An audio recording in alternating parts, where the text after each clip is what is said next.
ന്യൂസിലേക്ക് സ്വാഗതം. വാർത്തകൾ വായിക്കുന്നത് ആഗ്നേയ അജേഷ്. പ്രധാന വാർത്തകൾ. ഓണത്തിനെ വരവേൽക്കാനായി Saint Francis U P school വൈരത്തൂരിൽ ചെണ്ടമല്ലി കൃഷി ആരംഭിച്ചു. ഹെൽത്തി പാരന്റിംഗ് ക്ലാസ് കുട്ടികൾക്ക് ആവേശമായി, പാഴ്പുതുക്കം കുട്ടികൾക്ക് കൗതുകമായി. സ്കൂൾ ലീഡർമാരുടെ സത്യപ്രതിജ്ഞ. വാർത്തകൾ വിശദമായി.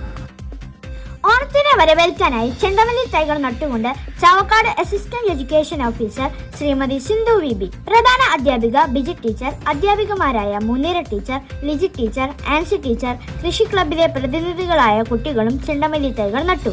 ഓരോ ദിവസത്തെയും പാഠങ്ങൾ എങ്ങനെ ഹൃദ്യമാക്കണമെന്നും രക്ഷാകർത്താക്കളുടെയും അധ്യാപകരുടെയും സഹായം എങ്ങനെ നേടണമെന്നും ഉദ്ബോധിപ്പിച്ചുകൊണ്ട് അധ്യാപകരുടെ നേതൃത്വത്തിൽ നടന്ന ഹെൽത്തി പാരന്റിംഗ് ക്ലാസ് കുട്ടികൾക്ക് പുത്തനുണർവ് നൽകി. Election commissioner Vinoj master leader തെരഞ്ഞെടുപ്പ് ഫലങ്ങൾ അറിയിച്ചു. First leader Afida Rukkiya, second leader Amish Ansar, third leader Muhammad Faisal Rahman എന്നിവർ നാരായണ മാസ്റ്ററുടെ നേതൃത്വത്തിൽ സത്യപ്രതിജ്ഞ ചെയ്ത് അധികാരമേറ്റു. PTA പ്രസിഡന്റ് ഷഹീബ് സത്യവാചകം ചൊല്ലിക്കൊടുത്തു. Saint Francis U P school വൈരത്തൂരിലെ കുട്ടികൾ പാഴ്വസ്തുക്കൾ ഉപയോഗിച്ച് സഞ്ചികൾ, ചവിട്ടികൾ, പഠനോപകരണങ്ങൾ, പ്ലാസ്റ്റിക് കൊണ്ടുള്ള ഉൽപ്പന്നങ്ങൾ, പേപ്പർ കൊണ്ടുള്ള ഉപകരണങ്ങൾ മുതലായവ നിർമ്മിച്ച് പ്രദർശിപ്പിച്ചു.